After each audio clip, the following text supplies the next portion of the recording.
बिहार में चुनाव है और कई जुमले बाजार में सरगर्मी से बेचे जा रहे हैं। बिहार में चुनाव हो और जाति देखकर वोटिंग ना हो, ऐसा हो ही नहीं सकता। ये एक ऐसा राज्य है जहां ओसामा बिन लादेन भी चुनाव जीत सकता था अगर इस देश का नागरिक होता। तो मर्डरर और रेपिस्ट की तो क्या ही कहे। नमस्कार, मैं मिथिलेश सिंह और आप देख रहे हैं सॉवरेन वॉइस। चुनाव में सभी पार्टियों और नेताओं के बड़े बड़े दावों की हवा निकल जाती है, चाहे नीतीश कुमार का अपराध मुक्त बिहार हो या दलितों के मसीहा पासवान जी का या जंगल राज वाले भैया की पार्टी की तो बात ही निराली है। मंजू वर्मा तो आप सबको याद ही होगी, नीतीश सरकार के कैबिनेट के पूर्व सामाजिक न्याय मंत्री। चलिए थोड़ा और हिंट देते हैं। मुजफ्फरपुर बालिका आश्रय गृह केस, जी हाँ, मैडम अपने पति के साथ जेल की हवा खा चुकी हैं और अभी बेल पर बाहर हैं। खैर, बालिका आश्रय गृह कांड में उनके पति आरोपी हैं, लेकिन मैडम खुद भी आर्म्स एक्ट में जेल में थी। अवैध हथियार रखने के वजह से जेल में थी। कई लड़कियों के साथ शेल्टर होम में बलात्कार हुए और उस समय जनता को दिखाने के लिए मंजू वर्मा को मंत्रिमंडल से निकाला गया, पार्टी से सस्पेंड किया गया और चुनाव आते ही टिकट मिल गया। नीतीश बाबू अपराधियों को टिकट देकर कैसे होगा अपराध मुक्त बिहार? पार्टियों ने तो टिकट दिया सो दिया, लेकिन जनता का क्या? प्रबल संभावना है कि मैडम जीत भी जाए।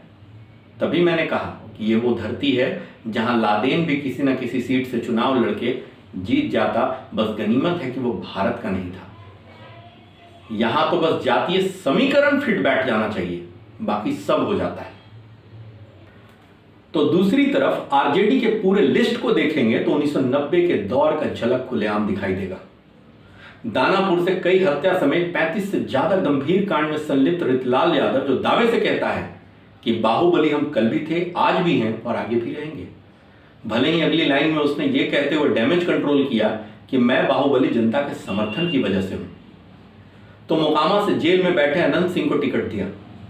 1990 से 2000 की याद ताजा हो गई, जब कई कैंडिडेट्स अनंत की तरह ही जेल से आकर नामांकन भरा करता था। थैंक यू तेजस्वी जी पुराने दिन याद कराने के लिए। Oh my God, I am feeling nostalgic. Hathras कांड पर आंसू की नदियां बहाकर ट्विटर को भिगो देने और दलितों में अच्छा संदेश वाला शोक सभा मनाकर बलात्कारियों के प्रति गुस्सा दिखाने वाले तेजस्वी बाबू को अपनी पार्टी के बलात्कारियों से कुछ ज्यादा ही प्रेम है। नवादा से पूर्व आरजेडी विधायक राजवल्लभ यादव, जिसे एक नाबालिग लड़की के साथ बलात्कार के मामले में अदालत ने आजीवन कारावास की सजा सुनाई है।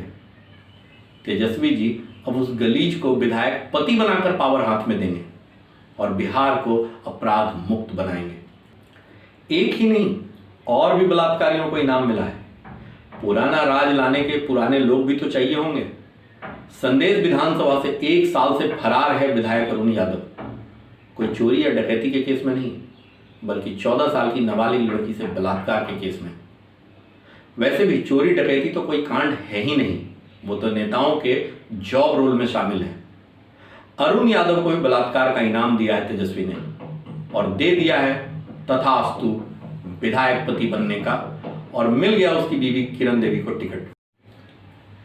ये तो मैं आपको 2-4 के नाम बता रहा हूं, नहीं तो आरजेडी ने तो ऐसे 20 गंभीर अपराध वाले कैंडिडेट्स का नाम अपने वेबसाइट पर डाला है और उनके बचाव में इतना सुंदर वर्णन किया है कि पौराणिक ग्रंथों में ऊपर वाले की गई व्याख्या भी कम लगने लगेगी।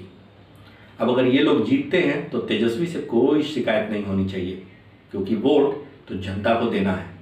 और ये एक सच है कि इसमें से कई लोग जीत जाएंगे।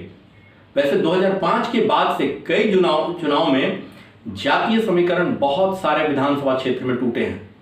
तभी 2010 में लालू जी 22 सीट पर सिमट गए थे। तो अभी 2019 लोकसभा चुनाव में विपक्ष को सिर्फ 1 सीट मिली थी और आरजेडी का तो खाता भी नहीं खुला था। कैंडिडेट हर पार्टी में अच्छे और बुरे हैं, और जनता को स्वच्छ राजनीति के लिए सीएम से पहले अपने विधायक के बारे में सोचना चाहिए। नहीं तो 10 लोगों के बीच बैठकर बकैती करना बंद करें कि राजनीति में ज्यादातर चोर लुटेरे ही भरे हैं। धन्यवाद।